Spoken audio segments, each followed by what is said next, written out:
going to step our feet about shoulders distance apart. Just breathe natural for this opening here. I want the hands to feel like you're moving through water. You're feeling the chi in the soft hands, soft fingers. You're just tracing circles here that are interlocking, getting bigger. This next one's called the horse's mane. You're going to bring the chi pearl up in front of the heart. And notice how as though you were riding the horse and you're petting the mane of the horse. As the hands move away from each other, that's an inhale. As they move towards each other, that's the exhale. Take a little bit of a work here to synchronize the breathing. Inhale, exhale. Soft fingers, keeping the spine steady, soft knees.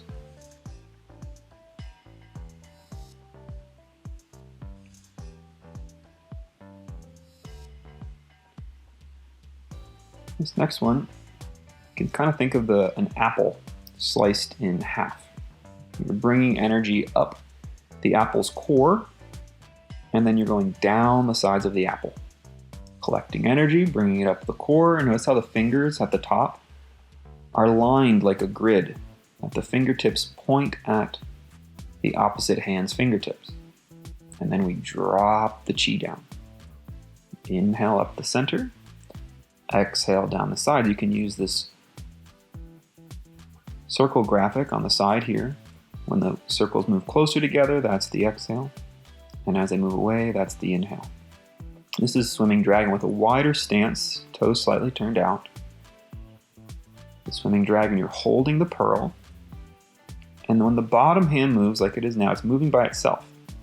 Then the other arm and the rest of the body come with it. So bottom hand moves by itself, everything's steady, everything else steady. And then the whole body. So watch, bottom hand moves, makes an arc shape down and across. And the rest of the body rotates at the hips, scoop the other arm under. That rotation of the hip, one knee's bending and the other leg is straightening as you're turning the hips.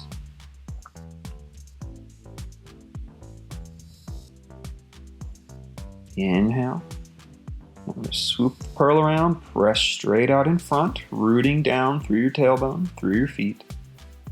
This is called cycling. We just make that big apple shape, but in the reverse direction. And here we root the chi, and why it's called rooting chi is because you're focusing actually on the back leg more. We want to focus on the front leg. That's the one that looks like it's doing the most work, but the back leg is where you're rooting. You're bending that back knee slightly. It's like you're sitting on a little stool behind you, ever so slightly, staying upright. Sink into that back leg so that that front toe can just lightly touch in front of you. Almost no body weight's on that tip toe.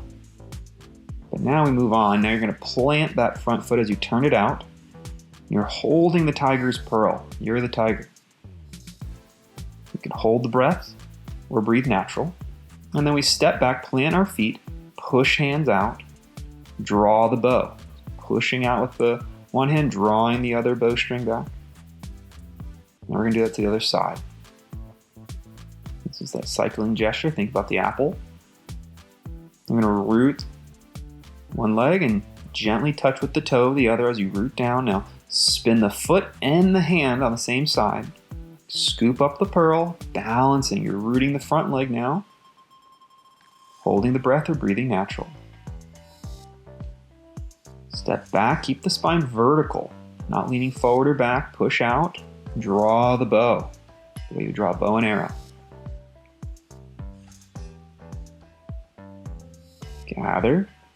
It's that cycling shape like the apple's core. Now start to close down the practice. Here you're just imagining a big ball in front of you. You're tracing the sides of it and drawing through the center. And then you're scooping around, tracing the sides, moving through the center right in towards your navel. And scooping around, tracing a ball, scooping around the sides of it, drawing straight into the navel. And Qigong, the root center, deep inside the belly, is where we focus. So we're closing focusing our energy, using this chi pearl deep in the belly, and you cover the palm over palm as you settle and focus before bowing and closing the practice. Thanks for practicing.